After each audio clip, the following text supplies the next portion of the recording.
الزمالك بيتعادل مع الاتحاد 0-0 في الدوري المصري، وكمان فيوتشر بيتعادل مع بيراميدز 1-1 برضه في الدوري المصري. معناه ايه الكلام دوت يا عم احمد؟ معناه ان الثلاث فرق دول الزمالك وفيوتشر وبيراميدز بيقدموا فرصة للنادي الاهلي على طبق من ذهب. يعني معناها ايه يا باشا؟ معناه ان النادي الاهلي بكره لو كسب المصري يبقى يا باشا بيقولوا للنادي الاهلي انت ابعد شويه بقى فوق كده وانسانا، واحنا خلينا نخبط في بعض في المركز الثاني والثالث والرابع. ده معناه. طيب خلينا بقى احنا نتكلم في الماتش النهارده، في ماتش الزمالك. مبدئيا كده انا اتكلمت على الكوتش فيريرا كتير قوي قوي قوي، وان الراجل ده للاسف من غلط لغلط، من اخطاء لاخطاء لاخطاء، وان نادي الزمالك لازما يشوف البديل في اسرع وقت ممكن، لان حرفيا مفيش جديد عند الراجل، وحرفيا الراجل بيلعب غلط. زي ما بقول لك والله يا صديقي الراجل بيلعب غلط. انت عندك لما واحد، يعني انا مثلا محمد صلاح بيلعب مع ليفربول فين؟ بيلعب فين؟ بيلعب يا باشا في الحتة اليمين. هي دي الحتة بتاعته. لما بتجيبوا مهاجم نص الباور بتاعه او نص المهام بتاعته بتفقدها، خلاص هو مش مهاجم.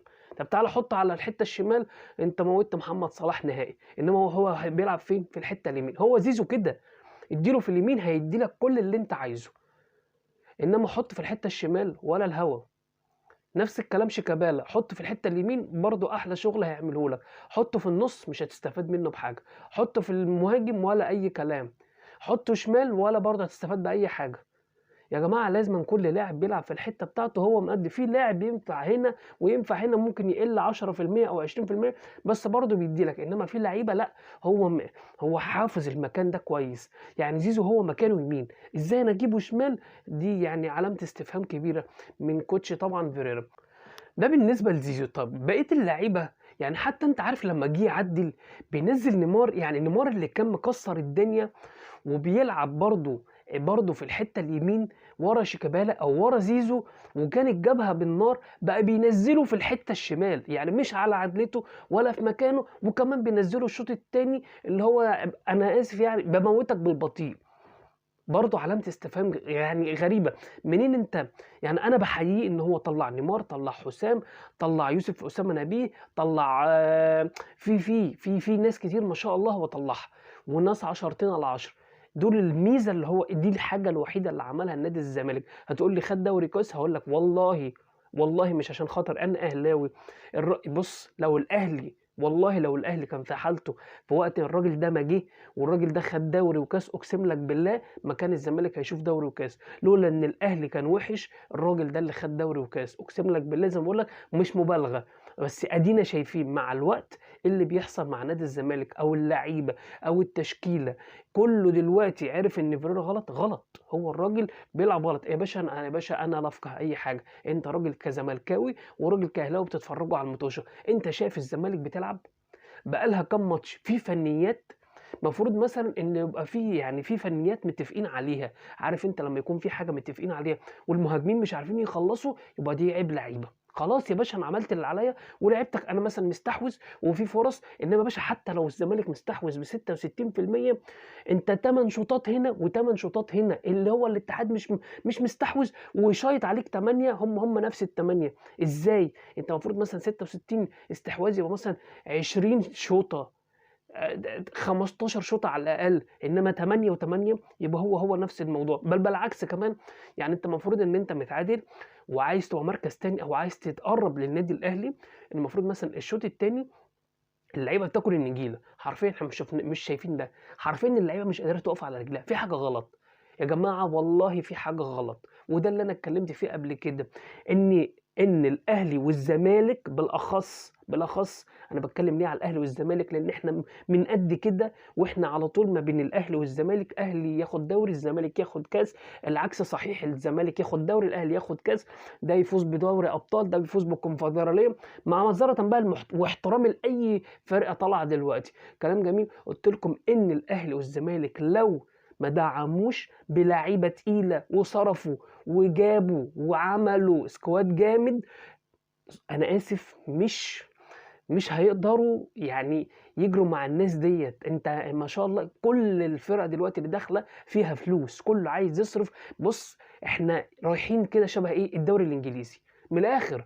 يا باشا انا معايا فلوس هعمل تشيلسي فلوس، السيتي فلوس، كل اللي معاه فلوس يا باشا بيصرف. نيوكاسل اللي السعوديه اشترته فلوس، كل اللي معاه فلوس يا باشا دلوقتي بيصرف. شكرا. فين مانشستر يونايتد؟ ولا اي كلام. في ليفربول السنه دي ولا اي كلام. انما الفرق اللي فيها فلوس هم اللي فوق. ارسنال عشان صرفت الموسم ده رقم واحد يا باشا في الجدول، صرفت جابت لعيبه تقيله. فانت يا باشا هو ده اللي هيصير عليك الفتره دي والفتره اللي جايه. وللاسف كمان ان الفرق دلوقتي التقيله مش عايزه تبيع لعيبه.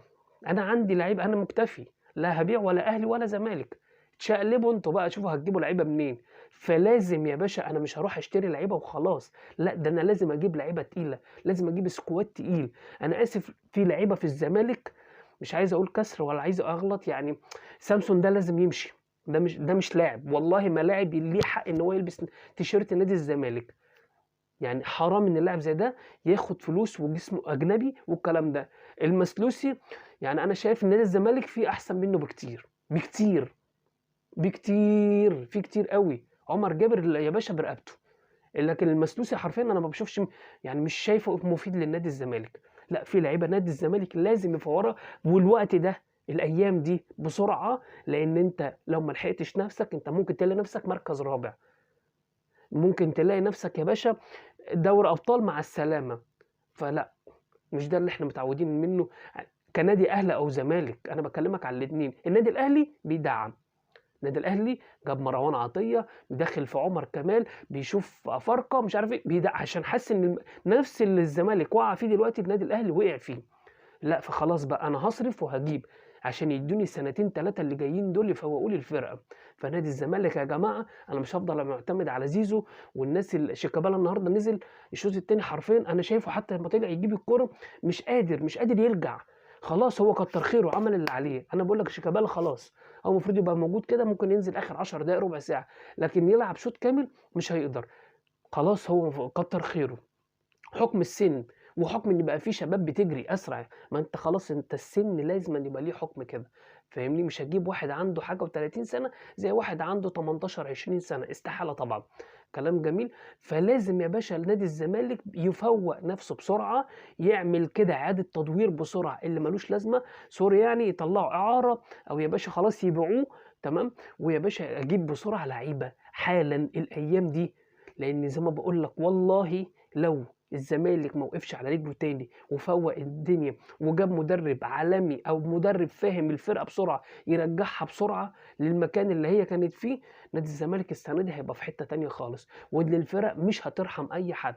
ومع احترامي لاي فرقه صغيره بقى هتيجي قدام اهلي او زمالك هقول لك ليه؟ ده الفرقه واقعه، انا اخش واكسب العب على التعادل، لقيت الفرقه واقعه اكتر واكتر، لا انا هطمع في الماتش. الاتحاد النهارده لو الشوط التاني كان عندهم ايجابيه او ان هم الروح ان هم يخلصوا كانوا النهارده خلصوا الماتش. انا بعكس الزمالك، المفروض الزمالك اللي محتاجه هي اللي تكسب، انا ما شفتش كده. لازم يا جماعه لازم الزمالك تعمل الكلام ده الفتره الجايه وفي اسرع وقت ممكن. بس هتقول لي انت اهلاوي وبتتكلم ليه على الزمالك او حاسينك ان انت زعلان؟ لان انا مش عايز اشوف الزمالك تحت. انا طول عمري متربي ان انا شايف اهلي وزمالك واحد فوق واحد تحت، واحد ده اول ده تاني ده تاني ده اول. بس سيبك بقى من اي كلام بيتقال او اي هري بيتقال. بص يا باشا احنا ما تربيناش على بيراميدز ولا الكلام ده، انا اتربيت على اهلي زمالك اسماعيلي، الزمالك اهلي اسماعيلي بس كده. ده اللي انا اتربيت عليه وشفته. فلما اشوف الزمالك بالمنظر دوت انا برضو بزعل. ليه؟ ما هي الزمالك دي يا باشا هتلعب في دوري الابطال، بتلعب باسم مصر، مش بتلعب باسمها بس، مش بتلعب باسم جمهور الزمالك. فاهمني؟ فالوضع اللي انت شايفه ده هو ده اللي احنا هنشوفه في افريقيا، هو ده اللي انت هتشوفه في الكونفدراليه، ده الفتره اللي جايه.